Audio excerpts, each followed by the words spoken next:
What is up, everybody? AFC South Roundtable time, and what a week it is to have this show. Some of the biggest trades at the NFL trade deadline went down right here in the AFC South. We got to break it all down, plus we got to review last week's games, preview this upcoming week games. Let me get the fellas in here. What is up? We got Derek, we got Dalton. We got the rest of the crew, guys. I brought up Derek and Dalton specifically because their teams actually did something. You guys are disappointed down there, Ruben, Rossi. Not so much for you, but listen, maybe things will get better. All right, but the top of the division. That's why you guys are at the very top of the boxes here. The top of the division made some big time trades. So we're gonna go in order in which the trades happened, the big time trades at least. So Dalton, we're going to start with you. Jakobi Meyers comes to the Jags from the Raiders for a 4th and a 6th. You got to walk me through this one because first sight, I'm like, man, that's a lot to give up for a guy that you're renting for a half a season. What are your thoughts of this trade? Walk me through it. Talk to me about your Jacksonville Jaguars. Yeah, we're going to get into this trade. But first, I'm not going to bury the lead here, guys. The Jaguars, the only team in the AFC South to win this week. We're carrying the division. What's going on there? But, yeah, side note Nice. On the real though. So the Jakobi Meyers thing, the Jaguars are just really banged up a receiver right now. Like 4 out of the 6 guys that you started the roster with at wide receiver are all dinged up with injury. Travis Hunter on the IR will miss 4 games at least. Brian Thomas Jr. got dinged up in the game with an ankle, and he's been hurt all year, and he's had his own drop struggles. Tim Patrick was inactive with a groin. De'Ami Brown has been dealing with a shoulder injury, and now he's in concussion protocol. So the Jaguars are just running out of bodies. They were running around there while we're trying to win the game, throwing out there like practice squad wide receivers. And so they make the move for Jakobi Meyers, and it's the exact kind of wide receiver that they need. I mean, first of all, you say 4th and the 6th is a lot, but the Jaguars have a lot of day 3 capital, a lot of picks. So the Jaguars think that they can make a playoff push, and if the cost of making the playoffs is a 4th and a 6th round pick, I mean, you take it all day. So what you're getting in Jakobi Meyers, you're not getting any kind of a superstar player, but we all know the issues that the Jaguars have had. I mean, with the drops, Jakobi Meyers is a sure-handed guy. He's a guy that's not going to be afraid to catch the ball over the middle. And I think he's just going to be a reliable receiver that has a lot of play and a lot of snaps in the NFL. So the Jaguars make the move. I really like it, and hopefully he can get acclimated for Sunday because, like I said, I mean, we're dealing with a lot of injuries, and he was a guy, there was a lot of smoke about him coming to Jacksonville just for the last couple of weeks. And I'm even after the game, the Jaguars executive vice president of football operations is talking to him. Liam Cohen is out there talking to him. So they might have known something even beforehand. So glad we got it done. And the Jaguars add another wide receiver to the arsenal. Well, talk to me about it though. Is this a half-year rental? Do you think they're going to extend them? I mean, a 4th and a 6th. Most of the rentals that you're seeing around the league is like, okay, we're doing a pick swap, or maybe a conditional pick that can grow into a higher pick depending on if certain metrics are met by the team or the player. But to give up a 4th round pick seems pretty high for a guy that would be a rental. It almost seems like they plan on keeping him long term potentially. Yeah. Yeah, I think they keep him because if you look at the Jaguars receiving core, I mean, they're not paying anybody. Brian Thomas Jr. is on the 2nd year of a rookie deal, and Travis Hunter is on the 1st year of a rookie deal. And outside of that, they're renting De'Ami Brown, and I mean, they just have a bunch of cheap guys. They're not spending any money at that spot. So I'd imagine, he gets another deal. Maybe they ink him to like a 3-year deal, depending on how he does this year. I do think, that's going to be a need no matter what at the end of the season. So hopefully you have that in him now.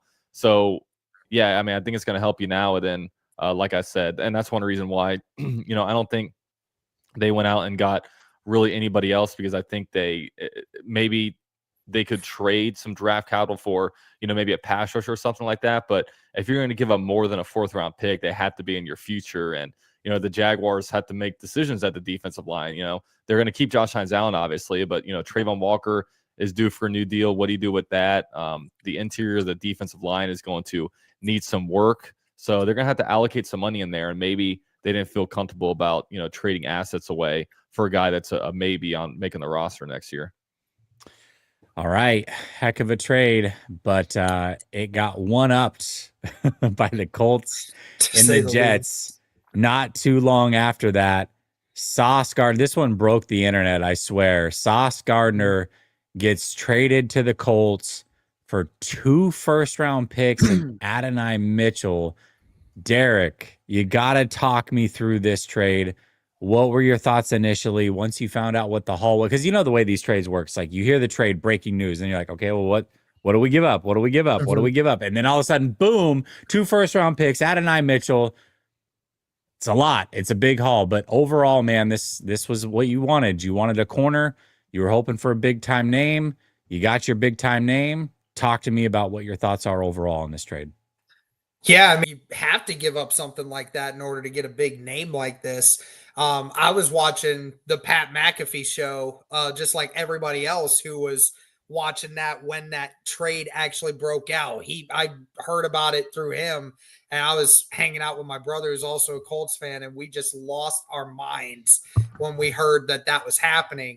I have a friend who texted me about 4 weeks ago, and said, do not be surprised if the Indianapolis Colts actually attempt to try to make something like that happen, specifically with Sauce Gardner. I know some people thought that was insane, but he called it, and they did, in fact, do it. I mean, again, Ballard is telling you with this kind of move that, the Colts, they feel all in right now when it comes to 2025 and 2026. You have you're making another big move. We already saw that Ballard brought in Charvarius Ward this offseason. Big time name, big time pay there. He brought in Cameron Bynum, big time name, big time pay there. And now you're just doing it again. The great part about the trade, though, is the Jets paid a lot of that money up front when they signed Sauce Gardner this offseason. So we're only paying him $630,000 for the remainder of this year. And then next year, I think it's like $9 million, maybe not even that. I think it's less than that. So, I mean, for the first 2 years, the cap situation, it doesn't even really hit the Colts. And then in 2027, it's still $20 million. But even still, if Sauce Gardner becomes what Sauce Gardner was when he was a rookie, and then you sit there and you say, $20 million for a potentially elite corner, that's nothing. That's a bargain. So, I mean, all in all, I'm not even mad about the compensation. I'm not mad about giving up 2 first rounders. It is just clearly showing an indication of where the Indianapolis Colts feel they are right now. And I like Sauce Gardner. He's a very good corner, even if for some people who like to say he's terrible, I don't know how in the world you can possibly insinuate he's terrible. But, I mean, again, for a guy that could get a change of scenery, be back with one of his former teammates in Alec Pierce from Cincinnati, and just to be in a new setting with a better team, I think it's going to work out great for Sauce and for the Indianapolis Colts. I don't understand the Sauce isn't good crowd. I mean, I don't think he's given up more than 2 catches to any player this year. He may not be like the elite shutdown corner of all-time greats the way that some people may tout him, but he's a top-tier corner in this league right now, Yeah, so. It's crazy because I saw like a bunch of charts today where like and especially for the fact of the Colts of what they're trying to deal with, right? Because Charvarius Ward, he's not back yet.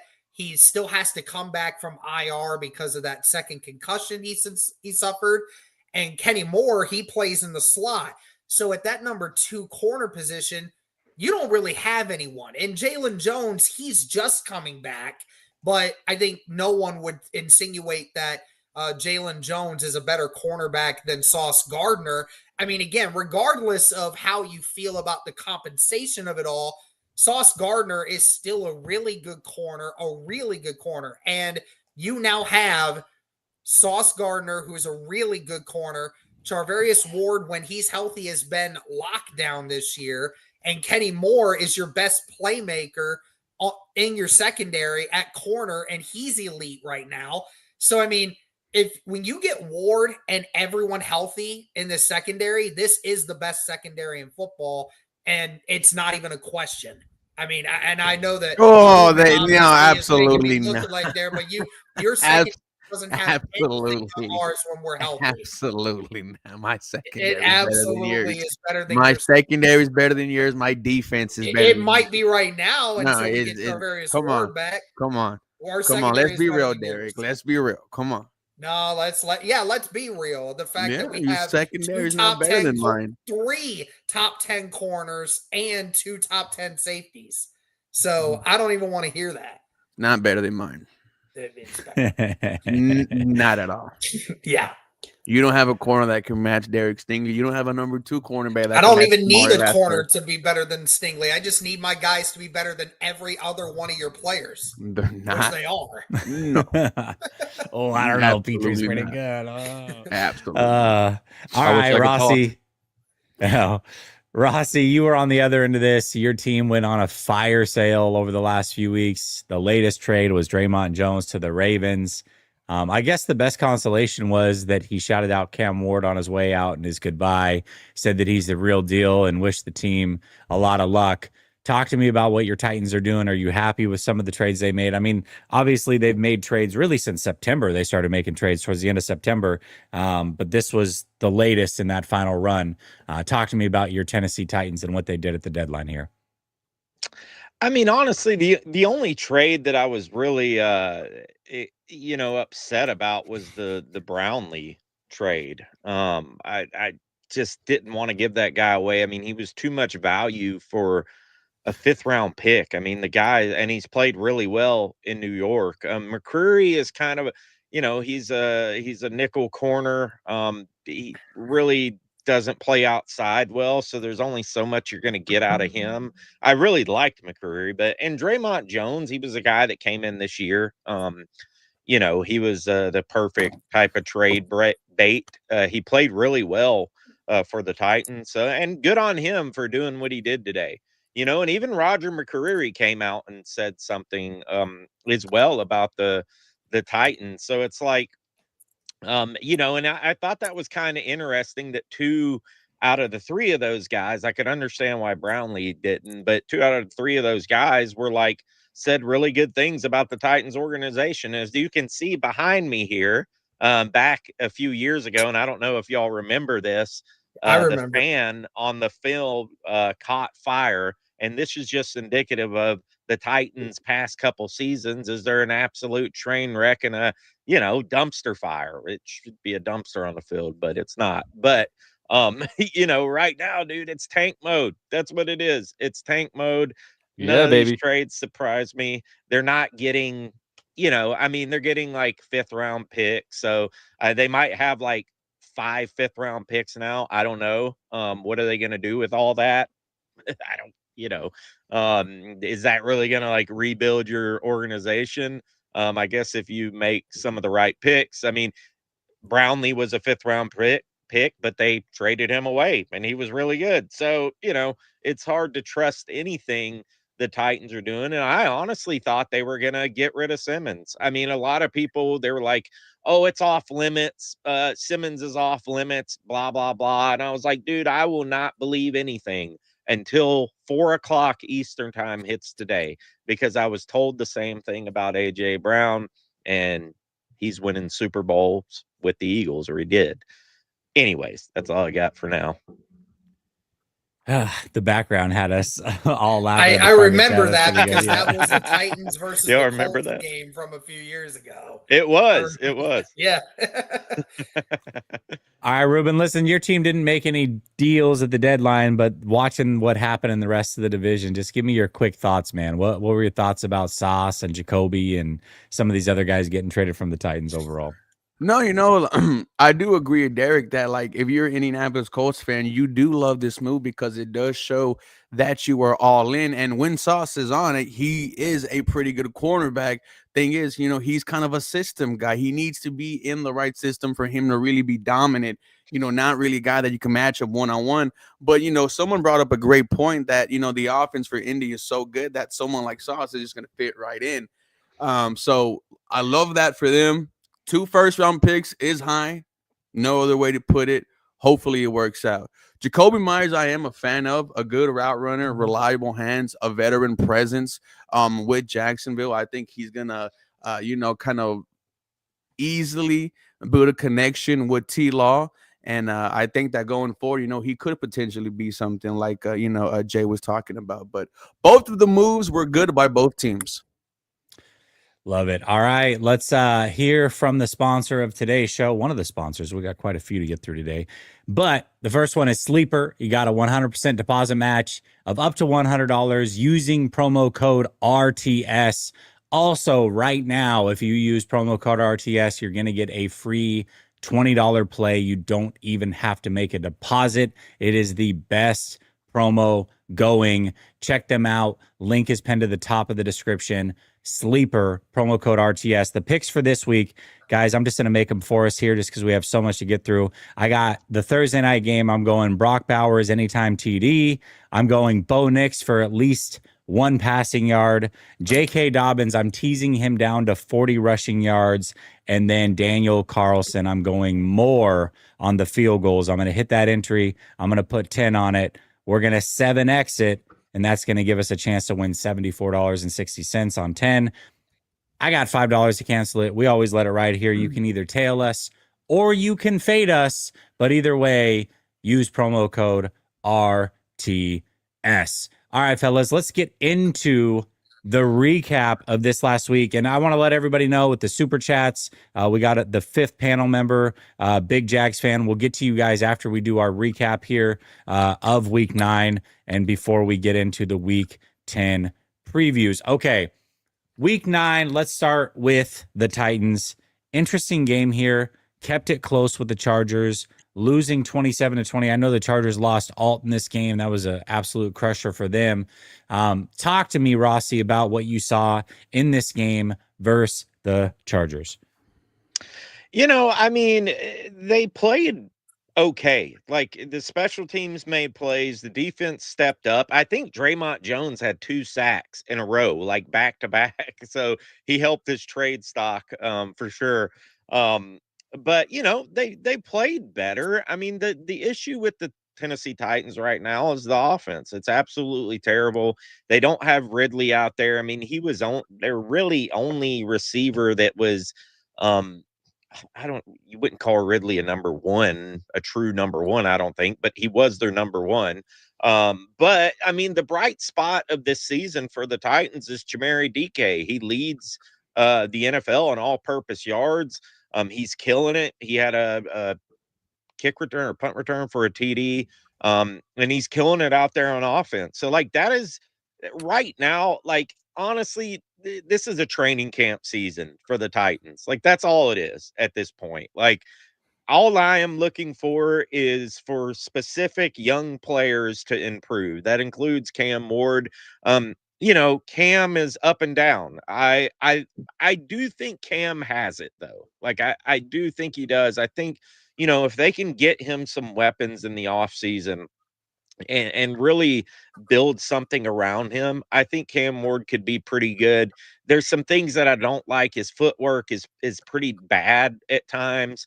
Some of the throws, like the sidearm throws, they get to be a little too much sometimes, but he also makes some plays and he's out there trying and he's grinded. I really like what Jones said about him today.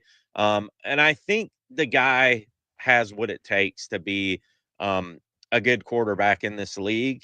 And right now it's training camp mode, man. That's what it is. You're looking for specific players on this team to improve, and it's the young guys because, bottom line is a lot of guys are probably not even going to be here that are on the team right now next season.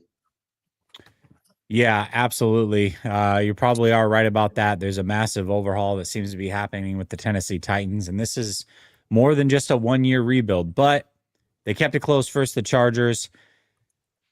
Derek, listen, we got to come in with some really good news to start this show off, all right? Yes. But not so good news over the weekend. The Colts lose to the Steelers.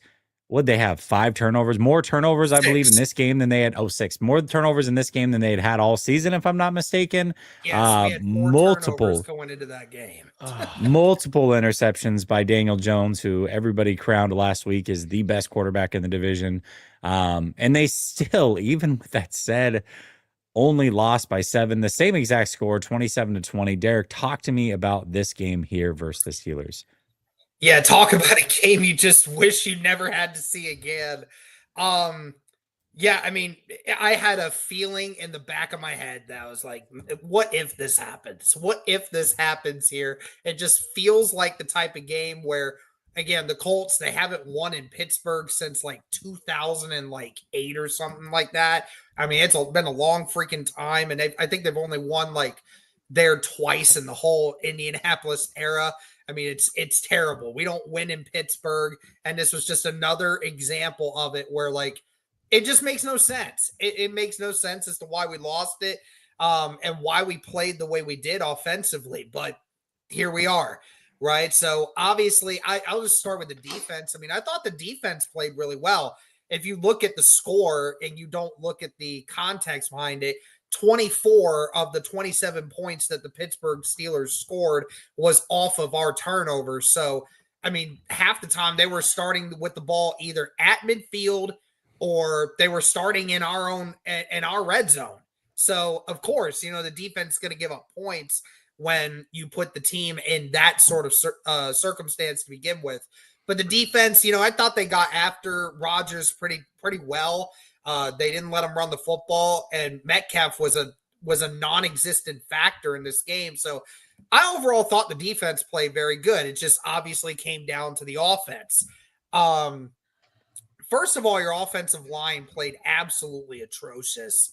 You gave up 5 sacks in this game, which 2 of them were for strip sacks. So obviously, that is a major question mark. I know that the Steelers obviously have a very talented front, but going into that game, they weren't doing that at all this season. And then all of a sudden, it just happened to happen to us.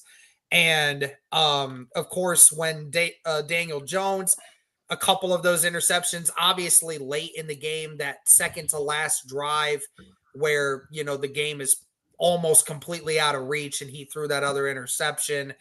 And then Downs, again, Downs, who doesn't normally return punts, and he just ended up making a completely stupid decision to call for a fair catch, but got out of the way so late.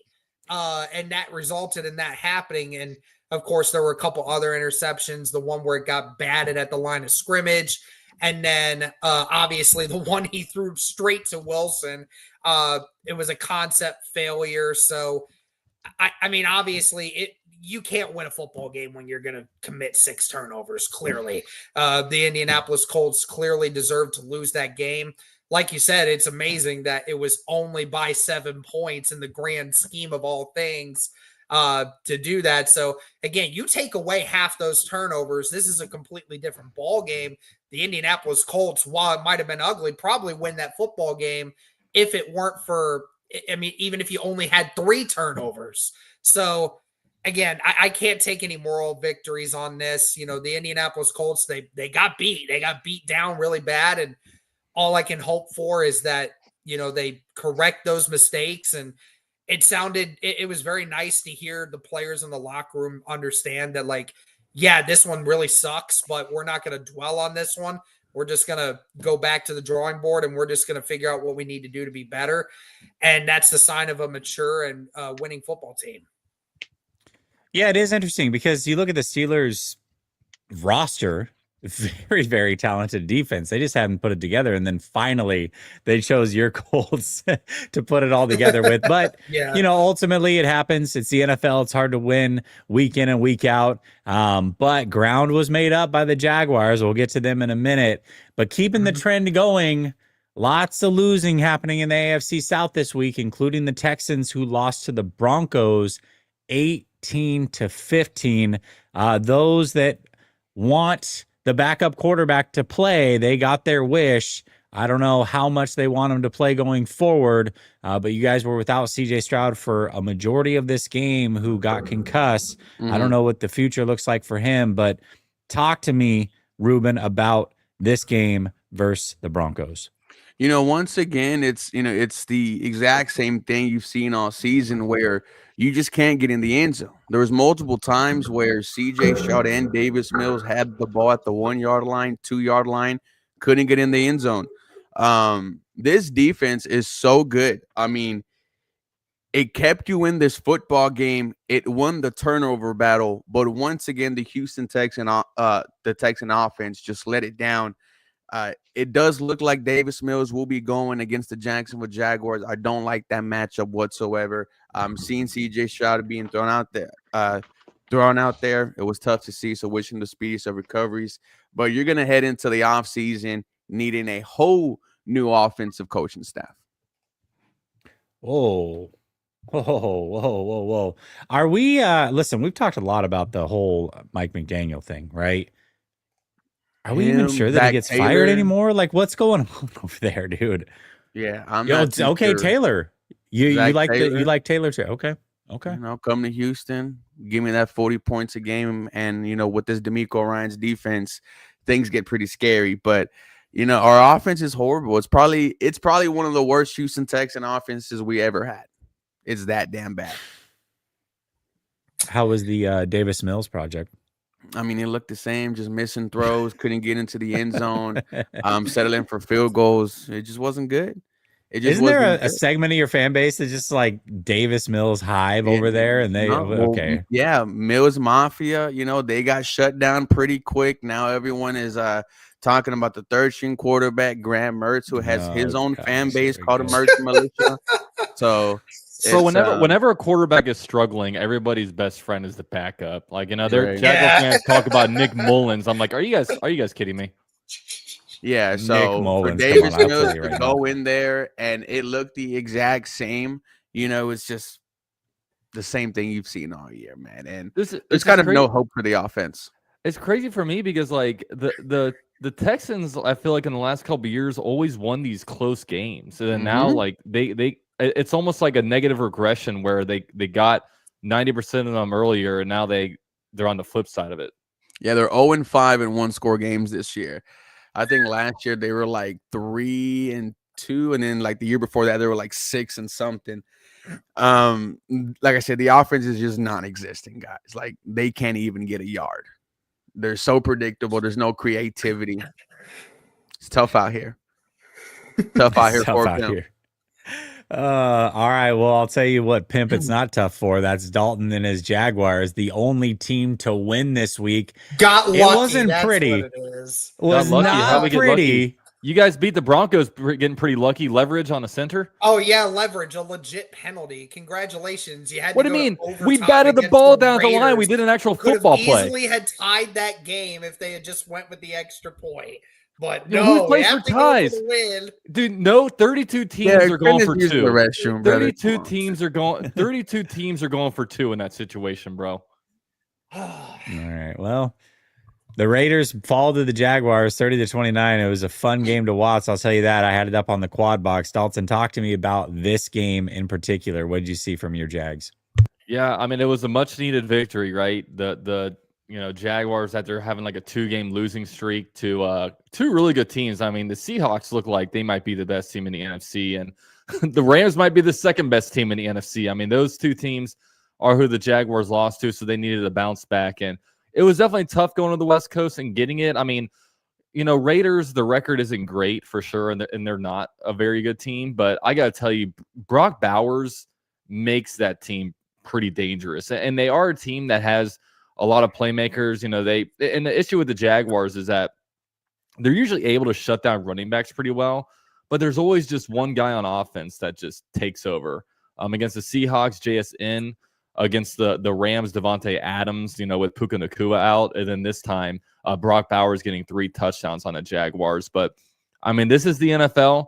It's not like you can go out there and blow out every team or whatever. The Jaguars got a hard-fought win, and I give a lot of credit to Trevor Lawrence, who in the first half wasn't very good, but in the second half, he literally scored on every single possession in the second half and overtime. And we've learned earlier in the game that he actually had the flu and he was throwing up all game and all night, or all day and all night. So, at first you kind of take it with a grain of salt, but then his post-game press conference, oh my God, that guy, you could tell he was going through it. You could see a sign of a sick man, and he was very, very under the weather. But yeah, Jaguars found a way to pull through with a bunch of practice squad wide receivers. Etienne had a really good game in the running game. I don't know what to do about the defense. Just the pass rush isn't there. But of course, Geno Smith had to play some game manager stuff. I'm hoping that, Trayvon Walker can get back healthy, and, some of these other guys can get healthy as well. But I mean, Jaguars had to figure out a way to generate a pass rush, because the defense will continue to struggle if that doesn't happen. Yeah, absolutely, man. Well, I was telling Derek, it's not easy to win in the NFL, and sometimes you just scrape out of there against a bad team. I mean, Packers are a great example of this, right? As good as the Packers have been this year, they've lost to the Browns, they've lost to the Panthers. So sometimes just getting a win is all you need, and it doesn't matter by how much. You guys got the win, crucial win. You close the gap a little bit, making these games interesting against the Colts and the Jags. I can't wait for these matchups. It's going to be a lot of fun down the stretch to see. 1.5 games back, baby. Ruben, Derek, we're coming for you. We're coming for you, Derek. Please win next week. We're coming for you, Derek. Please, brother. I need Davis Mills to have the game of his fucking life, dude. Dang, so you're kind of afraid of the Jaguars then, aren't you? Well, obviously, you're only a game and a half back. I mean, that definitely is a little bit of Hey, we're hitting the easy part of the schedule. After the Texans I know, are tough. You're I'm not going to call. You're lucky. You're getting We still into got the the easy part of your Titans schedule. twice. We got the Jets. We have the Cardinals, bro. We're gonna start. We're gonna start getting. You guys still have to play the 49ers. You still have to play the Seahawks. You got to play. Oh, I'm fully Chiefs. aware. I'm fully aware of my schedule. I'm ready. I'm ready for it, bro. The first time y'all played we'll be a really good team, you kind of got smoked a little bit. Yeah, because we haven't played another good team yet this year. Okay. Leverage. But you guys got it. No excuses. You guys leveraged the shit out of that Broncos game. I give you credit. Yeah. But it's gonna come back to bite you in the ass. It will. Okay. Rossi says 1,000 words without saying any words with that background. I absolutely love it. All right, let's hear from our second sponsor here. We got RotoWire. So if you are going to be playing any sort of daily fantasy sports, I highly, highly recommend downloading RotoWire, not only for your fantasy football needs, because it'll help you set your lineups, but it's also going to help you make your picks week in and week out on your daily fantasy football apps like Sleeper, just like we run here. And what it's going to do is it's got an AI algorithm, and it's going to tell you, hey, these are the players and the props we are the most confident in. You've got a confidence meter here on the left. They're telling you if you should go more or less, depending on the player. They give you reasons why, and they help you win some Skrilla. So check out RotoWire, promo code RTS, get your 15% off. It'll help you with your daily fantasy sports picks, and it will help you in your fantasy football weekend and week out. All right, fellas, before we get into week 10 preview, we got to bring on our fifth panel member, Big Jags fan, calling in from the Patreon hotline. What's up, Big Jags fan? How you been, brother? What's up, guys? We missed you last week. It was a bye week, so yeah, I was playing Battlefield's BR release. There you go. Well, were you with Kyler Murray? What's going on, bro? Yeah. I actually got a bone to pick with Dalton, man. He didn't mention Cam Little's record-setting kick in his review. That's true. 68-yarder, baby. That's 3 for 3 on field goals, 3 for 3 on extra points. Yeah. I mean, I was waiting for you to bring it up, bro. And then we can't really knock the Colts for the trade because I mean they needed a corner, so they had to do what they had to do. And they needed a corner, so trade away everything for one. Well, the Jags needed a receiver, so we did that. And I feel bad for the Colts because Daniel Pumpkin Jones is back, and now they have no picks to get a quarterback. Oh, my God. It's going to be rough. Well, that's that. I mean, I'm not even going Will Levis will be available next year. And that's true. Derek, in all seriousness, though, serious question for you. Would you rather Daniel Jones turn into a pumpkin now and you don't got to pay him? Or would you rather pay him, then he pumpkins out, and you paid him all that money? Well, I mean, obviously, to answer your question, you'd rather have him not be as good and then have to worry about it at another time. But I mean, after one game, though, come on. I mean, he was. No, I'm under not saying he's pressure. going to. I'm not saying he's going to. I'm saying, what would you rather him finish the season 11 and Yeah, but I mean, 6? you don't really have many other options at this point. It's either Daniel Jones or you're running out Anthony Richardson next year. Well, I guess they're throwing out Sauce Gardner at quarterback. So that's how it works. And I guess for my predictions, the Falcons ain't a horrible team. I'm not saying the Colts are going to lose, but I don't think it's going to be as easy as they think playing at 9 o'clock in Berlin, 9 a.m. in Berlin. I mean, the Falcons have competed with everybody. That'll be Well, fun. not That'll be everybody. fun. They got blown out by the Dolphins 2 weeks. No, yeah, I know that, but I'm saying like they're like the Patriots and they're tough opponents. And the Raiders did beat the Patriots, so the Jaguars have actually beat some people that's beaten some good teams, and Colts haven't. That's true. That's true. Oh my God. It's so true. And then I think the Texans obviously lose to the Jaguars, probably in a close game, like 13-10, because I know we're not going to score much. Yeah, I'm a little bit worried about that one, bro. I just get scared. Anytime you play the Texans defense, all the offense has to do is be like in the top 20, and they could probably win games. They can't get out of the bottom 4. Yeah, and Ruben was right. Stingley is so much better than Gardner. Gardner hasn't had a pick since 2021. So the Jets are like, you know what? Get him out of here. We've been having a battle, Houston Texans fans the last couple of years, because when we had our draft pick and, we had to choose between Derek Stingley and Sauce Gardner, this was the conversation, right? Who do you think could be a true shutdown, lockdown cornerback? And for the first part, it looked like Sauce Gardner. And then as the years went on, we started to see Derek Stingley, now fully healthy, be that lockdown corner. So it's going to be interesting to see how it plays out. Well, he was an SEC stud from LSU, and the other guy played for a small Cincinnati school, so that's why Stingley has surpassed him. Yo, big Jags fan, I got a stat for you, bro. Devin Lloyd has more interceptions this season than Sauce Gardner has his whole career. See, Jesse, how they're all trying to only come after me. All right. We're not. We're just speaking stats. It's the stats that you love. That's it. Oh, it's the stats. It's the and I got one more thing before I go. That way y'all can move on. He plays for the fucking Jets, dude. Act like as if that has nothing to do with it. Playing for the Jets is just playing for the Jets. Their defense is on the field 90% of the time. You can't get a pick. That's sad. That's true. You're not going to have insanely hot numbers when you're playing for a let me say one thing. It's about the Jags, so y'all can move on. Let me say one thing, Derek. I promise it ain't about you. Did y'all know in the past 100 targets, Jacoby Meyer has not had a drop? He's the only player ever to do that. In the past 100, I sent it to Dalton earlier on Facebook, but in the past 100 targets, he hasn't had a drop, 100% catch rate. Trevor needs that. We need it. Okay. Very impressive. Very impressive. All right, big Jags fan. Thanks for being the 5th panel member. We appreciate you, brother. We'll talk to you next week. Yes, sir. All right, bro. All right, there it is. Let's get to these super chats. We got quite a few of them. We got Colts for the Super Bowl says, even when we lose, the Colts find ways to win.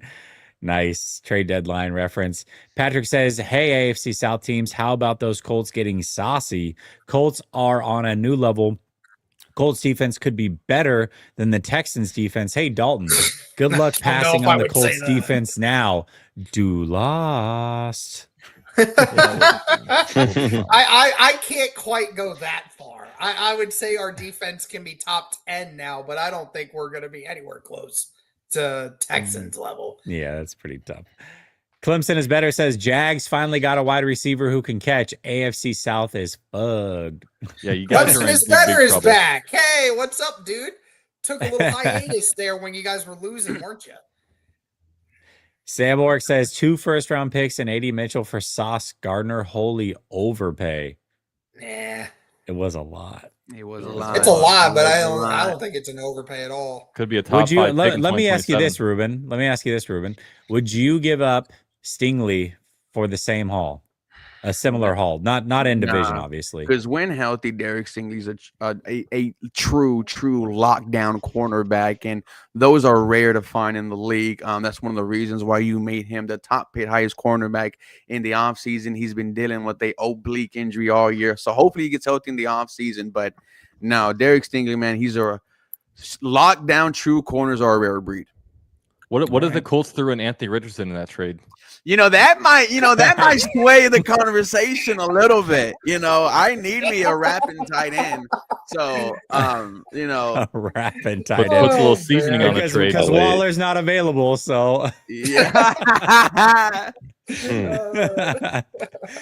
Sam says recipe to beat the Colts is stop the run and force Daniel Jones to play quarterback. Oh my Been god! it all year. They just great scheme by coach. I feel like that's how you beat every quarterback in the AFC South this year. Yeah, it does seem For like the most part, yeah. Sam comes back and says, I'm a Jags fan. Texans secondary and defense clears the Colts by miles. it does. No, your secondary doesn't clear us by miles. but your Okay. defense So overall since you definitely like clears us numbers, by miles. the Houston Texans defense in terms of yards allowed, first. In terms of pass yards per attempt, first. In terms of points per game, first. I am not lying when I say this might be one of the best defenses in the NFL. Yeah, no, I understand you got didn't even Sauce deny Gardner. that. I didn't deny understand, but let's I calm said down that when we're talking about, you have a front defense. seven. I gave you the that is stats way right there, right better now. Than the Colts front seven. Your front seven is way better than the Colts front seven. Our secondaries, while your secondary might potentially be better than ours, it's not by miles. It's ultimately because your front seven can consistently get after the quarterback and stop the run at a much better rate than ours can. We're middle in the pack of sacks, Derek. We're not. Sacks is one thing. Pressure is still the same thing. This defense is legit. We just can't fucking score. Dude, the Texans legit have easily the best defense in the NFL and the worst offense, and this is what you're getting. That's what it is. Titan says the Colts are telling the league that they believe in dimes. He just has to change his playoff habits. If not, those 2 first rounders are going to be expensive. That 2027 first rounder is definitely going to be a little more expensive for sure. Clemson is better comes back, says, remember when the Texans fans made fun of Trevor's injury last year on that illegal hit in the Texans game? Full circle hit, smoking that Stroud pack. I always love to say when you point the finger, you got 3 pointing back right at you. Get well, CJ. Super Pony says, sauce. Go Colts. What's up, man? Philip says, the 2 picks will be late picks. Sauce is worth it in our system. I don't see a corner in college right now on Sauce's level. This will work out for us. Agreed. Biggs 904 says UCF Jaguar has the power. Red Ranger, not Michael. Yeah, that was pretty funny last week. I'm not gonna lie, it was a very, very good showing by Michael. Titan says, Rossi, good to see you, bro. Your thoughts on our head coach prospects? I would like to see a strong presence with a good OC come to camp. What are your thoughts, Rossi? He wants Lovie Smith or Jim Schwartz, Wade Phillips, somebody like that. Yeah, I mean, there are a lot of people have been talking about Mike McCarthy, bringing in an experienced coach. I mean, Mike McCarthy has won a lot of games in the league. I don't know, is he the right one for us? But then you got there's names thrown out there like Joe Brady, Cliff Kingsbury, then you got Mike McCarthy, Brian Flores, which I do not want. I don't know at this point, I wouldn't be mad with a guy like McCarthy. I feel like he could maybe kind of get you back to at least respectable play, possibly. He might be good with the quarterback. His offenses are usually pretty good, but honestly, man, I haven't dug a whole lot into it yet. A lot of people are talking about Joe Brady. The Titans interviewed some good prospects in 2024, and they chose Brian Callahan. So I don't have a lot of faith in the decision making of the Titans front office right now. So even if they do have an opportunity to interview a lot of these coaches, are they even capable of making the right decision at this point. Yo, Rossi, I have a question for you, an impossible hypothetical question. Would you, if the Titans get the number 3 overall pick, would you trade that pick for Mike Tomlin? Oh, yeah. I would. Heck yeah, dude. Wow. 100%. Like, just so he can go, I mean, you got your quarterback. So I don't know. I mean, I would love Tomlin. I don't know. I haven't really kept up. The Steelers have how they done the last few seasons, but Mike Tomlin would be awesome. Barely squeaking into playoffs, Right, I know that, but we'll see. Clemson is better says at Derek, T-Law is the Colts daddy, 5-2, big boy. We ready for you. Hey, you coming to Jacksonville in December? We got a date. I can't wait. Date night. What, you going over there? Shirt. I'm gonna wear my best teal shirt. No, you're not going over there, but they're coming over here. Sam says had to rush 5. Genty was usually open. Jacksonville versus Las Vegas. Yeah, we went over there. We got the dub. We're good. Biggs 904 says Hogan, Derek, we coming for you, not for the shoe. Yeah, we're coming for you. Not for the shoe. I like it. Big Jags fan, 5th panel member says, so the Jets paid Gardner and Williams, then traded them. That's wild. And the Colts will lose the next 3.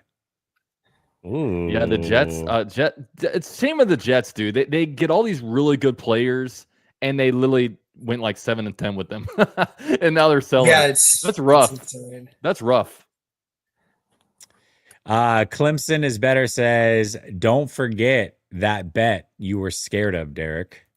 What that was that? Of course he brings that up. Of course he does. I don't know. We got a 49ers super chat in here. This one's good. What's up, buddy? He says, Swift Gotti says, the 49ers did not make no big moves because they are tanking without saying they are. Past years, they made big moves and made it to the Super Bowl, but never got us. It's a reverse psychology this year. Well, Swift, listen, this is an AFC South show, but since I am the resident 49er fan, I will tell you, I'm not necessarily disappointed in what the 49ers did. I wanted them to stay closer to Pat. I did hope that they made some sort of move today that just didn't come to fruition. It sounds like they were in on Jermaine Johnson, but the Jets wanted the 2nd-round pick, and the 49ers just weren't willing to pay it, and I think that was the right move, brother. I think it was the right move. To say they're tanking is crazy. You're in the AFC South roundtable. We know all about tanking. The 49ers are not tanking. We got tank commanders over here. We got tank commanders in this. We do. Raymond comes in with a big 50 spot. Appreciate you, Raymond. Hold on a second. Nice, man. Hold on a second. I got something for this one. I'm gonna call the plug. Sound effects. Here it is. $1 million. Hey. All right, we appreciate you, Raymond. Can the Colts borrow the Texans defense since they're not using them? Yeah, come on, no. Ruben. But let me have your Send defense real quick. Let us just go win another Super Bowl real quick, and then we'll be fine, and we'll give it back to you after this year. Yeah, there we go. Perfect. Absolutely love it. All right, listen, we got one more sponsor to get through, and then we're finally through the marathon of sponsors in this week. All right, we got Swivel. If you guys have not heard about Swivel, it's completely free. You just download it. It's an extension to your Googles. And you can do exactly what I've done here, which is follow your favorites from the AFC South Roundtable. You can either follow the team directly or you can follow the content creators. And what it does is every time you go to your Google homepage, it's going to log you in and show you. It'll have the Google homepage at the top, and then it's going to have all of your favorite content creator stuff aggregated right there for you. So it comes from either the Instagram, TikTok, Twitter, YouTube, whatever, wherever they make content. So you can see right here, I got Ruben's content brought front and center. I'm a 49er fan, so I got 49ers content brought front and center. And I believe our very own Derek, we got him pulled up front and center from TikTok. So it just pulls everything forward that you want to follow, so you can follow all of your favorite content creators, and it will aggregate it for you right on your Google homepage. Links in the description. Like I said, it's absolutely free. You just got to download it, add it to your Google for extension, and you are set. All right, fellas, let's quickly fire through this week's games. We got some barn burners coming up. Actually, we only got 2 games to talk about because the Titans are on a bye week. So, first game of the week, we got Colts, Falcons, 9:30 a.m. Eastern in Germany. Rossi, we're going to start with you, brother. Talk to me. Who wins this game? Give me your score prediction. Colts, Falcons, 9:30 a.m. Eastern in Germany. Rossi's gone. And Rossi's just gone. He doesn't even want to make a prediction. He's scared to make a prediction, which is fine because we got other guys that can make a prediction. Bro, he was scared. So scared. I All right, Ruben. I do think that Indianapolis is going to bounce back and get this W. However, I do have the score being wonky because, you know, you're playing at a different part of the country. You're playing at a different time, you know, and like the comment said, in Germany, anything can freaking happen. However, you got to trust probably one of the best players in the league, and that is Jonathan Taylor. If the coaches rely on him and they have some success on the ground, I do think they win the football game. I'm going to go on the score of 19 to let's go 19-12, Indianapolis. Jesus, 19-12. What a score-gami type score that is. Hey, I love it. I love it. Hey, listen, Sauce has got to get up to speed quickly. You guys got traveling to Germany soon. This is a tough week to get traded. He's going to go up against Drake London. Yes, he is. Yep. They got history. He's got on a plane today, so they said they're going to do the physical tomorrow, and then he'll be able to practice Wednesday and Thursday before we leave. So, God, they could have been playing Drake London in London. What a missed opportunity. What are you doing? What a missed opportunity for sure. Rossi, who do you have winning this game in Germany, brother? Yeah, who was it? I don't know. Colts, Falcons, 9:30 a.m. Eastern. Who you got? Yeah, man, I got the Colts. Let's say the Colts. We'll say the Colts 30, the Falcons 21. Ooh, okay. Dalton, who do you have winning this one? Colts, Falcons? I mean, I don't know what Falcons. I don't know what kind of team they are. I don't know what team's going to show up. I'm going to get blown up by the Dolphins, but they can beat the Bills. So I don't really know. You know, I'm going to say the Falcons win because fuck the Colts. I'm going to say Falcons win 21-17. So you're with the chat.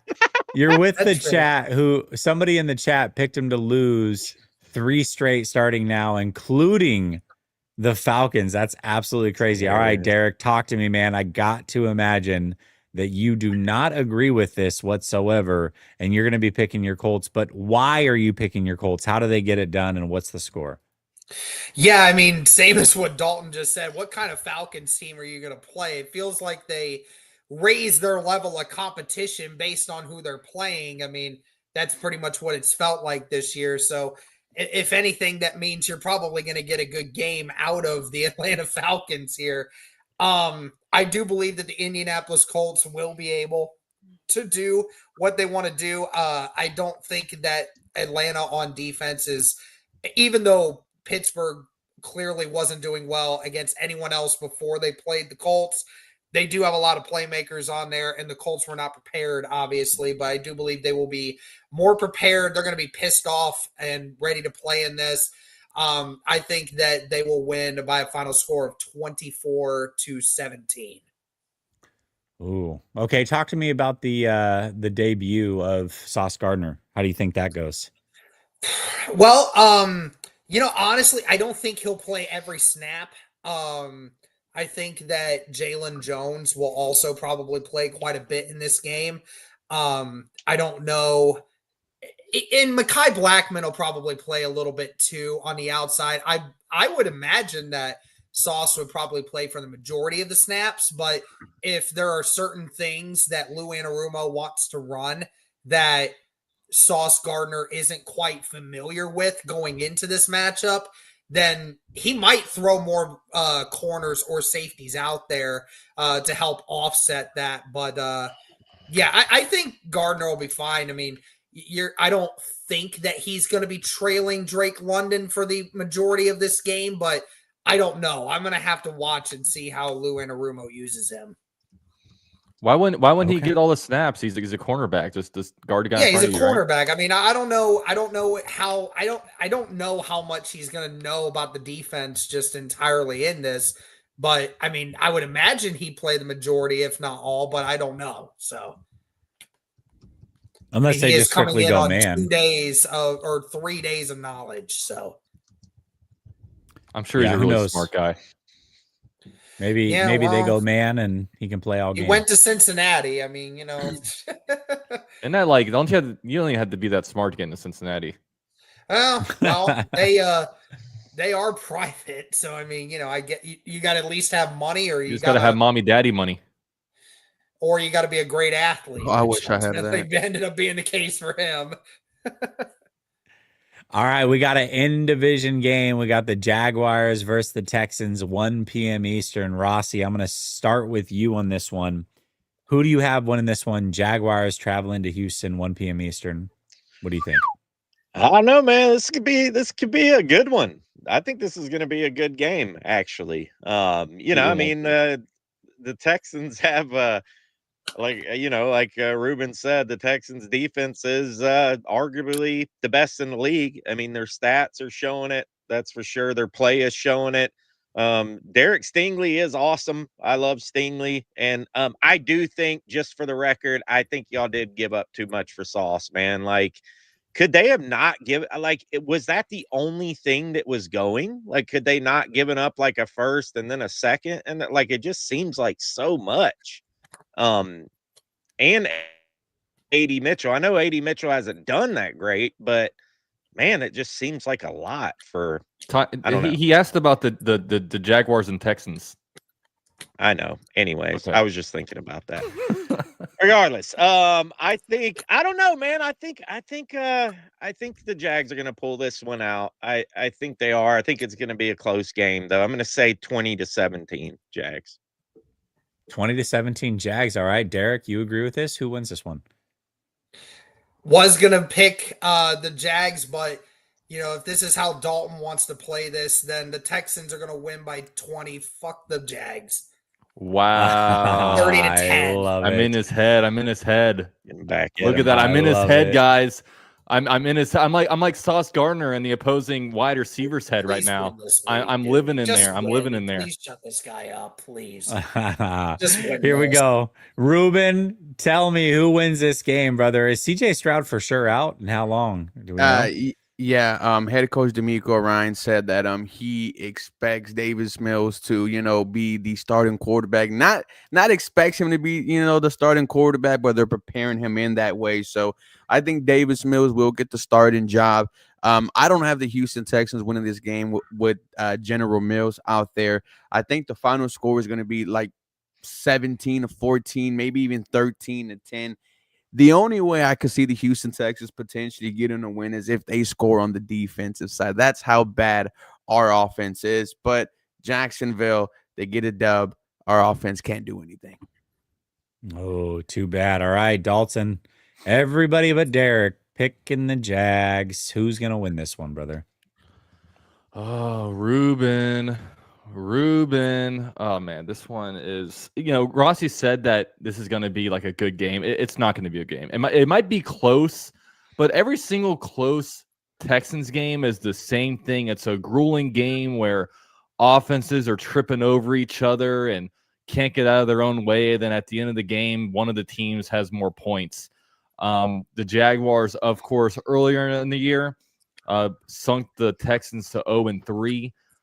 That's the only AFC South game the Jaguars have played, and the Jaguars have an opportunity to probably completely bury the Texans. Like, if the Texans lose this one, they drop to the 3-6, and then it might be over for them. It might be curtains. So, of course, I got to pick the Jaguars to win. I mean, you're playing against Davis Mills. The Jaguars, they have to take care of the ball. They can't turn it over. They can't give the Texans short fields. They can't set them up in good positions. And the Jaguars, I mean, they need to run the ball well. Last game, the Jaguars were running the ball against like 8 or 9 man boxes, and were still able to run through and get first down. So Jaguars, stick to the identity. You got to do that. You got to be tough on defense. The defense has been just really bad the last few weeks. Of course, you're not playing a very tough attack, but honestly, you just got to figure out, you got to lock down Nico Collins, because lately there's always just been one guy that just destroys the Jaguars defense, and Nico Collins has the ability to do that. We'll see. I think the Texans actually have a pretty good rookie class. they just for whatever reason don't like to go to those freaking guys. use So them. yeah, so Jalen Noel has an opportunity to do it. They probably won't even play him. They'd rather go to Christian Kirk probably. But yeah, I'm going to pick the Jaguars to win 14-10. All right, 14-10. Love to hear it. Big Jags fan comes in and corrects me. He says it was me that said that they would lose the next 3. I've got the Falcons 28, Colts 21. Well, it starts this week, Big Jags fan. 3 in a row means that they have to lose this week, and you have them doing just that. All right, fellas, it was a hell of a trade deadline. It was a hell of a week 9. It's going to be a hell of a week 10. Cannot wait to recap everything next week. Can't wait to see Sauce Gardner in a new uniform, Jacoby Myers in the new uniform, just to see how this Texans and Jags game goes. A lot of excitement coming up in week 10. Titans on a bye week might be the best thing in the world for the AFC South, to be honest with you. All right, listen, you guys all have a blessed evening. Everybody that contributed in the chat, make sure you like, subscribe, tell your friends and family all about the AFC South Roundtable. And until next week, same time, same place, Tuesday, 7 p.m. Eastern, we are out. Much love. Peace.